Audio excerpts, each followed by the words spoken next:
देर रात चक्रवाती तूफान ताउते गुजरात के तटवर्ती इलाकों से टकरा गया है। हालांकि इस तूफान के गुजरात पहुंचने से पहले ही राज्य सरकार ने अपनी तरफ से पूरी तैयारियां की हुई थी। चक्रवाती तूफान ताउते के मद्देनजर गुजरात में 1.5 लाख से ज्यादा लोगों को सुरक्षित स्थानों पर पहुंचा दिया गया।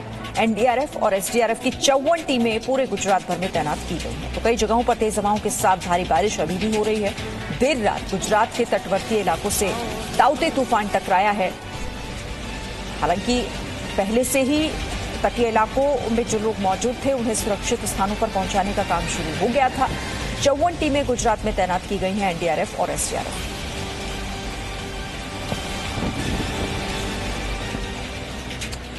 तो गुजरात के तटीय इलाकों से ताउते चक्रवाती तूफान टकरा गया। राज्य के कई जगहों पर तेज हवाओं के साथ भारी बारिश हो रही है।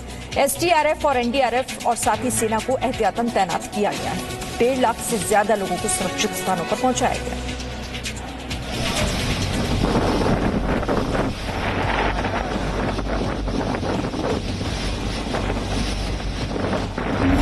गुजरात के तट से टकराया ताउते तूफान।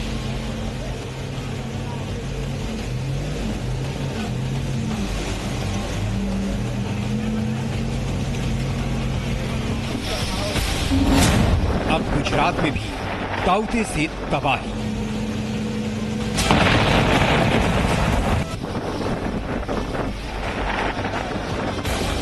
चक्रवाती तूफान ताउते गुजरात के तट से टकरा गया है। कच्छ समेत गुजरात के कई तटीय इलाकों में तेज हवाओं के साथ भारी बारिश शुरू हो गई है।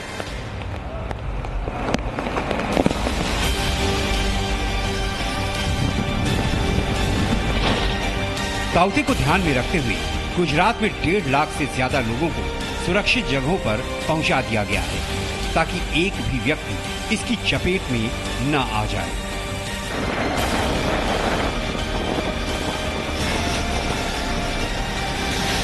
जानकारों के मुताबिक चक्रवाती तूफान का असर सबसे ज्यादा गुजरात में ही दिखना है, इसलिए यहां पर तैनाती भी सबसे ज्यादा की गई है। गुजरात में एनडीआरएफ और एसडीआरएफ की 54 टीम को तैनात किया गया है। तूफान की वजह से हवा बहुत तेज रहेगी और तेज बारिश भी होने वाली है। इसीलिए दोपहर को 2 बजे से शाम को 6 बजे तक ये हाई अलर्ट है पालघर जिले में। इसमें जिनके कच्चे मकान है वो पक्के मकान या जिला परिषद स्कूल में जाए। तूफान के गुजरात पहुंचने से पहले ही वहां के मौसम में काफी बदलाव दिखने लगा। ये तस्वीरें गुजरात की राजधानी गांधीनगर की हैं। यहाँ पर तूफान के आने से पहले ही तेज हवाओं के साथ साथ जोरदार बारिश शुरू हो गई है। आईएमडी के मुताबिक ताउते अब अत्यधिक गंभीर चक्रवाती तूफान से गंभीर चक्रवाती तूफान में बदल गया है। ये सौराष्ट्र के ऊपर पहुंच चुका है। तूफान का मुख्य हिस्सा सौराष्ट्र तट को पार कर चुका है। इसका पिछला हिस्सा भी जमीन पर लैंड कर गया है। गुजरात के मुख्यमंत्री विजय रूपाणी ने देर रात राज्य के तटीय जिलों के कलेक्टर और अफसरों के साथ बैठक की। मुख्यमंत्री ने बिजली सप्लाई बनाए रखने और कोरोना संक्रमित लोगों के इलाज के लिए खास निर्देश दिए।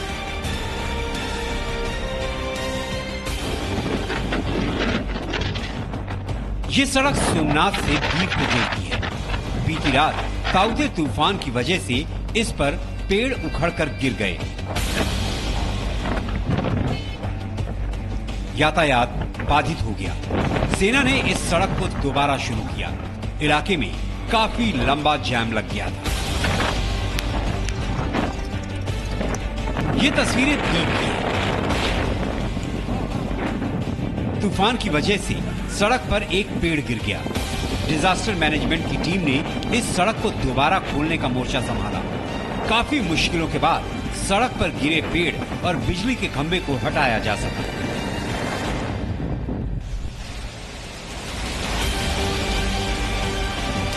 मौसम विभाग ने पहले ही गुजरात में आज के लिए भारी बारिश की चेतावनी जारी की है। ऐसे में जगह जगह नुकसान की आशंका है। लेकिन सेना समेत एनडीआरएफ और एसडीआरएफ की टीमें तैनात हैं। कोशिश यही है कि नुकसान कम से कम हो। ब्यूरो रिपोर्ट, जी मीडिया।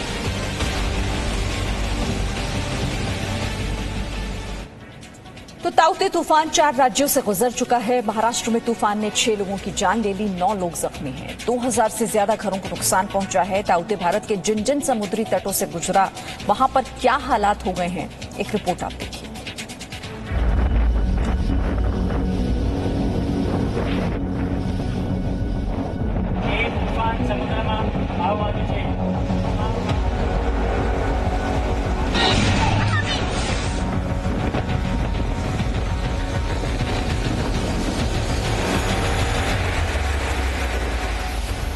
चार दिन से चक्रवाती तूफान ताउते अरब सागर में उत्तर पूर्व की ओर बढ़ रहा है।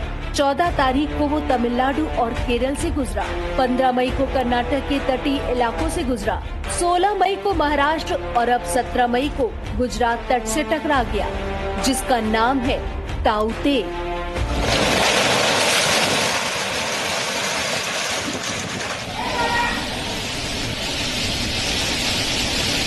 अब तक ये जिस राह से गुजरा है, वहाँ का सूरत हाल गुजरात के लिए चेतावनी है। पहले देखिए महाराष्ट्र में ताउते ने क्या किया।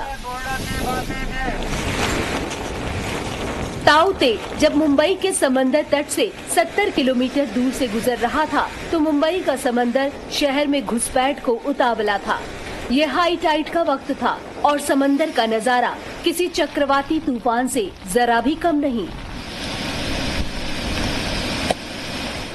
ये मुंबई का होटल ताज है। समंदर की लहरें गेटवे ऑफ इंडिया को पार करते हुए होटल ताज तक जा पहुंची। ऐसा लग रहा था कि समंदर का पानी होटल ताज के अंदर ही घुस जाएगा। ये तस्वीरें होटल के कमरे की खिड़की से ली गई है। तेज हवा के शोर के सामने सब खामोश हो गए। शाम करीब 6:30 बजे यहाँ पर समंदर का राज था। लोगों को बहुत पहले ही एहतियातन हटा लिया गया था। एक तो तूफानी मौसम में आसमानी बारिश और ऊपर से हाई टाइड के समंदर का पानी। जब ये कहर शहर पर बरपा तो मुंबई की मुसीबत दोहरी हो गई। निचले इलाके पानी पानी हो गए। मुंबई में जो पहले सुबह के वक्त में मॉडरेट रेन हो रही थी, अब मुंबई के कई इलाके हैं जहां पे हैवी रेनफॉल देखने के लिए मिला है और उसकी वजह से जो निचले इलाके हैं उनमें वाटर लॉगिंग हो चुकी है। ये जो नजारा आप देख रहे हैं मुंबई में अंधेरी का है। वीर देसाई रोड है और ये रोड सीधे जो मेट्रो स्टेशन है उसको कनेक्ट करती है। मुंबई में ये हालत सिर्फ अंधेरी की नहीं थी। पेडर रोड पर गमादिया जंक्शन डूबा हुआ था। नेताजी पालकर चौक आरटीआई जंक्शन डूबा हुआ था। हिंद माता जंक्शन पानी पानी था। महालक्ष्मी जंक्शन पर जल जमाव था। सांता क्रूज मिलन सबवे से लेकर छेड़ा नगर जंक्शन तक सड़कों पर पानी भर चुका था और ट्रैफिक की रफ्तार धीमी पड़ चुकी थी। हिंद माता में तब हमारे संवाददाता ने क्या देखा था, देखिए। चक्रवाती तूफान की वजह से मुंबई में सुबह से ही लगातार बारिश हो रही है और इस वजह से जो मुंबई के निचले इलाके हैं वहां पर पानी जमा हुआ है। इस वक्त मैं दादर के हिंद माता इलाके में हूं, जहां पर आप देख सकते हैं कि जिस तरह से पानी जमा हुआ है और इसी पानी में से लोग जो है वो जाते हुए दिखाई दे रही है। जल जमाव से पहले मुंबई में जो तेज हवाएं चली थी उसका असर देखिए। डोंबिवली इलाके में ये हरा पेड़ रेलवे के हाई टेंशन बिजली की तार पर गिरा और आग लग गई। देखते ही देखते इस तार में धमाके होने लगे। गनीमत रही कि इस हादसे में किसी को चोट चपेट नहीं लगी, लेकिन मुंबई में पेड़ एक जगह नहीं सैकड़ों जगह गिरे पड़े थे। कोलाबा से लेकर बालाड स्टेट तक तूफान की चपेट में आकर पेड़ धाराशायी हुए पड़े थे। कई जगह सड़कें जाम हो गई थी। तूफान के कारण सायन इलाके में तो वेस्ट के बस डिपो को नुकसान भी पहुंचा है।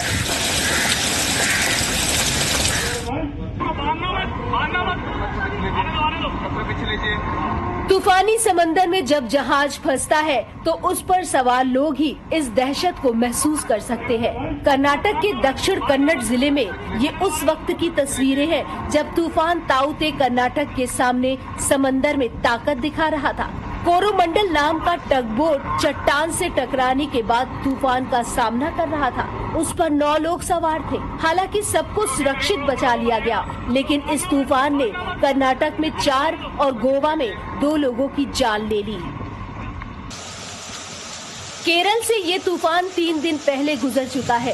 तब उसकी रफ्तार 70 किलोमीटर प्रति घंटे की बताई गई थी, लेकिन उसी रफ्तार में ताउते ने सैकड़ों पेड़ धराशायी कर दिए। जगह जगह जल जमाव हो गया, बिजली कट गई, यहाँ तक कि 2 लोगों की मौत भी हो गई। ताउते ने दक्षिण में तिरुवनंतपुरम से उत्तर में कासरागोड तक कहर बरपाया। तमिलनाडु पर इस ताउते तूफान का असर 14 मई को ही हो चुका था, जब तूफान के कारण इतना पानी बढ़ गया कि थिरपारप्पू वाटरफॉल में सैलाब जैसी तस्वीरें दिखने लगी। हालांकि तमिलनाडु में इस तूफान से नुकसान की खबर नहीं है। ब्यूरो रिपोर्ट, जी मीडिया। और देखिए किस तरह से कई राज्यों से ये तूफान तबाही मचाता हुआ अब गुजरात के तटीय इलाकों में पहुंच चुका है। वहां पर भी भारी बारिश और तेज हवाएं इस वक्त चल रही हैं। लेकिन फिलहाल रुक करेंगे मुंबई का। कृष्णा ठाकुर मेरे साथ वहां से बने हुए हैं। कृष्णा, कल पूरे दिन ताउते तूफान का कहर मुंबई के कई इलाकों में हमने देखा। अभी क्या तस्वीरें हैं, क्या अपडेट है आपके पास?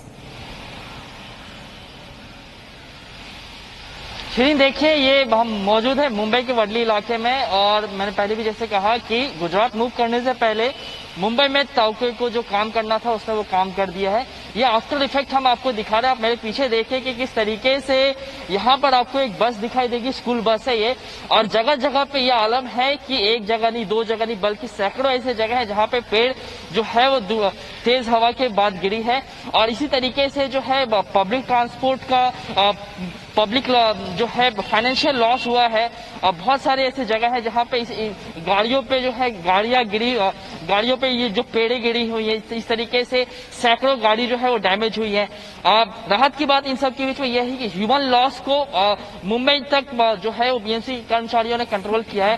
पूरे राज्य भर में 6 मौतें हुई हैं। समीक्षा बैठक की जाएगी, कितना कुछ नुकसान हुआ है, उसका फाइनेंशियल लॉस कितना हुआ है, उसका कुछ अभी अनुमान लगाना तो मुश्किल है। अभी समीक्षा बैठक के बाद ही पता चलेगा कि कितना कुछ नुकसान हुआ है। लेकिन आप देखिए कि किस तरीके से ताउते का इतना प्रभाव था कि एयरपोर्ट को बंद कर दिया गया था, वैक्सीनेशन सेंटर्स जो है वो बंद कर दिए गए थे।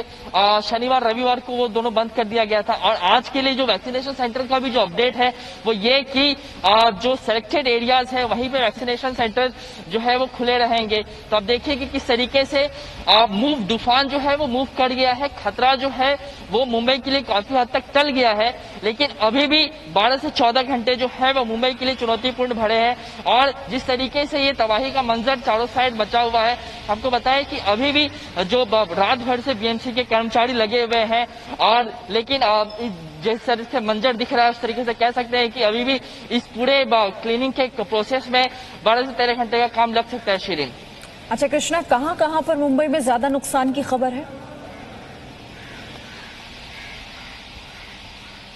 मैं आपको अगर प्रमुख तौर पे नाम बताऊं तो मुंबई में आप कोलाबा का रीजन ले लीजिए, चर्चगेट रीजन ले लीजिए, ये वर्ली का इलाका है।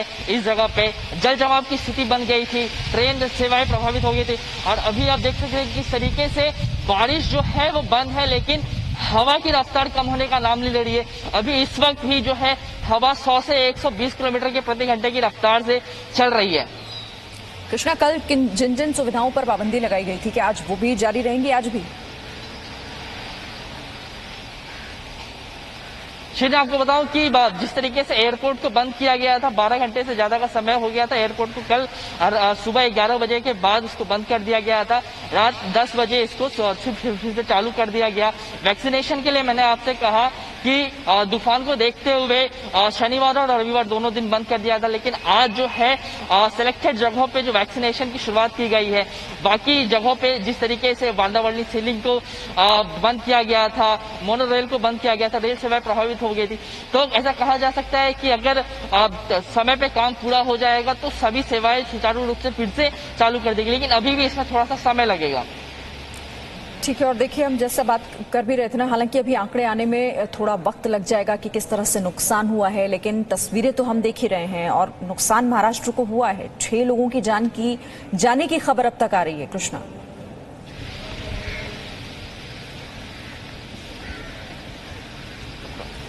जी बिल्कुल, मैं आपको बताऊं कि कुल 6 लोगों की जान गई है पूरे महाराष्ट्र भर में। हालांकि सरकार ने जो है अभी तक किसी भी तरीके का राहत पैकेज का ऐलान नहीं किया है। संभव है कि आज जो है मुख्यमंत्री समीक्षा बैठक करेंगे, उसके बाद कितना कुछ लॉस हुआ है, लॉस पूरा एक स्टडी करने के बाद, केस स्टडी करने के बाद जो है मुख्यमंत्री राहत पैकेज का ऐलान कर सकते हैं, जिस तरीके से लोगों की मृत्यु हुई है।